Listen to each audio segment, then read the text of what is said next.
시청자 여러분 안녕하십니까? 뉴스데일리 베스트 미네코입니다. 정말 오랫동안 기다렸던 소식이 오늘 전해졌습니다. 서울대가 오늘 교육징계위원회를 열고 조국 전 법무부 장관의 교수직 파면을 의결했습니다. 이 당연한 결정이 왜 이렇게나 오래 걸렸는지 많은 국민들께서 답답해 하셨을 거라 생각하는데요. 그간 조국의 서울대 교수직과 관련한 논란은 이른바 조국 사태를 바라보는 또 하나의 시선이었습니다.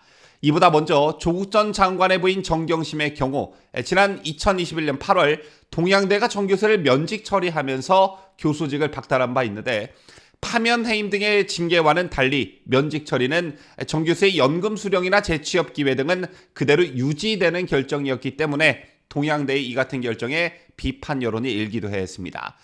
그리고 오늘 조국에 대한 서울대의 파면 결정이 나온 것인데요. 이 문제가 불거진 것은 오래됐지만 다시 수면 위로 떠올랐던 때는 올 2월 달이었습니다. 서울중앙지법은 지난 2월 3일 자녀 입시 비리 그리고 감찰무마 의혹과 관련해 조 전 장관에게 징역 2년을 선고했는데, 이처럼 조국이 1심에서 실형 선고를 받게 되면서 서울대도 절차에 따라 징계위원회를 제기할 방침이라는 보도들이 나왔습니다.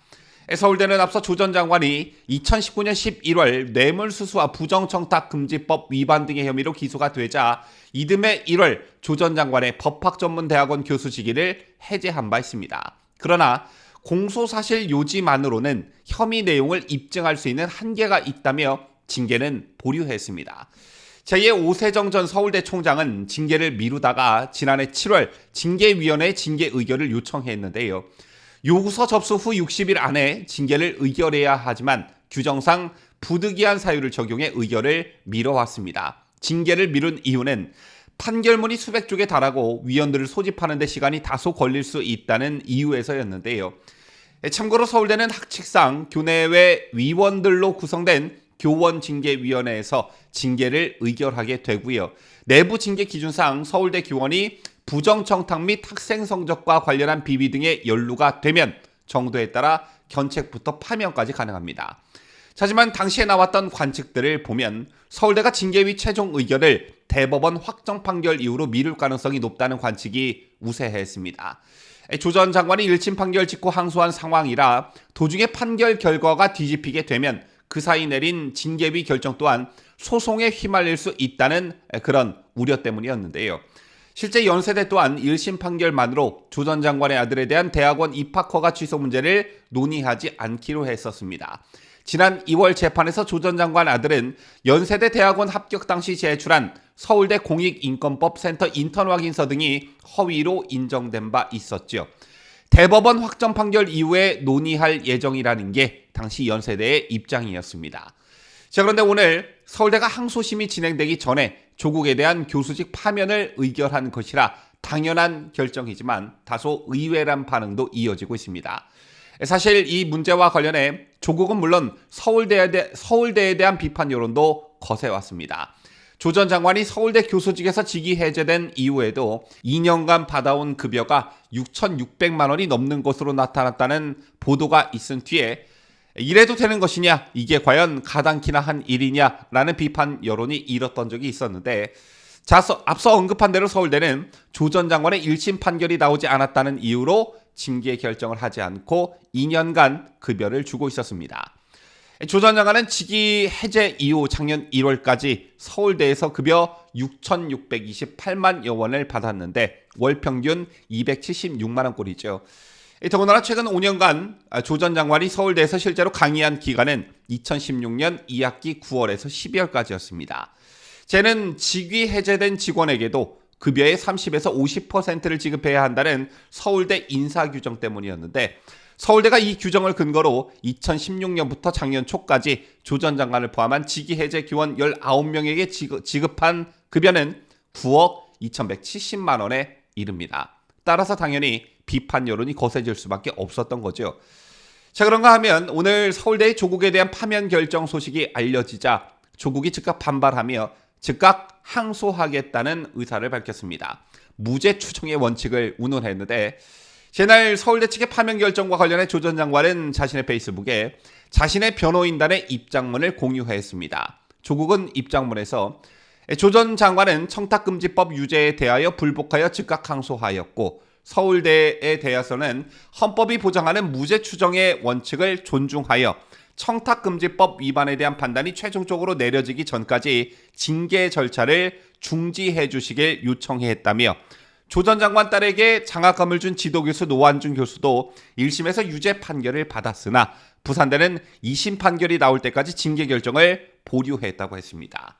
그러면서 조 전 장관 변호인단 측은 그러나 오늘 서울대는 조 전 장관에 대하여 파면이라는 중징계를 내렸다며 변호인단은 서울대의 성급하고도 과도한 조치에 깊은 유감을 표한다. 교수의 기본적 권리를 지키고 전직 고위공직자로서의 명예를 회복하기 위해 즉각 항소하여 이 결정의 부당함을 다툴 것이라고 했습니다. 정말 조국스럽다 이런 생각밖에 안 드는데요. 제가 한번 반박을 해보겠습니다. 무죄 추정의 원칙은 확정 판결이 있기 전까지 피고인 또는 피의자를 무죄로 보는 헌법 규정이자 인권 보장을 위한 법 원칙과 형사 절차상의 권리입니다. 형사사건 절차에서 인권과 명예를 유린당하기 쉬운 피의자 또는 피고인의 지위를 보호하고 인간의 존엄성 존중을 목표로 하는 민주주의 헌법의 이념에 유례한 것이다. 이렇게 헌법학에서는 가르치고 있는데요. 자, 그러나 범죄 혐의가 있고 1심 법원에서 혐의가 인정돼 유죄 판결을 받고 항소심 중에 있는 피고인을 범죄인으로 간주하지 말라는 것은 납득하기 어려운 대목입니다. 범죄 혐의가 명백한 범죄자가 증거를 운운하면서 당당하게 무죄를 주장하며 큰소리치는 것이 대표적 사례인데, 하지만 10명의 범죄자를 잡지 못해도 1명의 억울한 피해자는 만들지 않는 것이 무죄 추정의 원칙의 핵심 기조라는 점에 비춰봤을 때 죄의 무죄를 추정하는 것이지 혐의까지 없다고 보는 것은 아니라는 것이지요.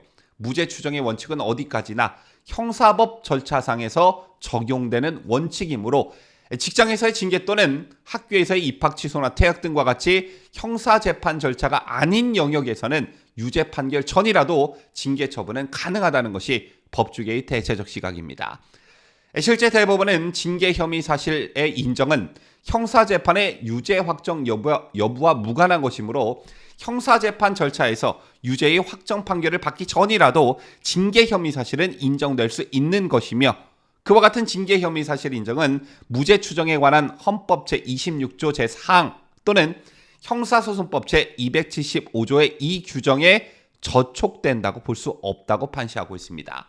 따라서 회사, 행정청, 교육기관 등에서는 유죄 확정 판결 전이라도 징계 혐의가 있는 사람에 대해 자체 조사를 통해 심의를 거쳐서 징계 처분을 내릴 수 있는 것입니다. 법을 잘 안다는 조국이 이런 대법원 판시를 모를 리 없을 텐데요.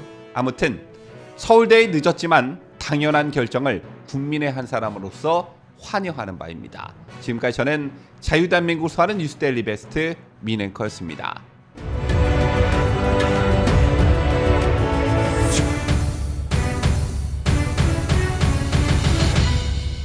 함께해요. 뉴스데일리 베스트.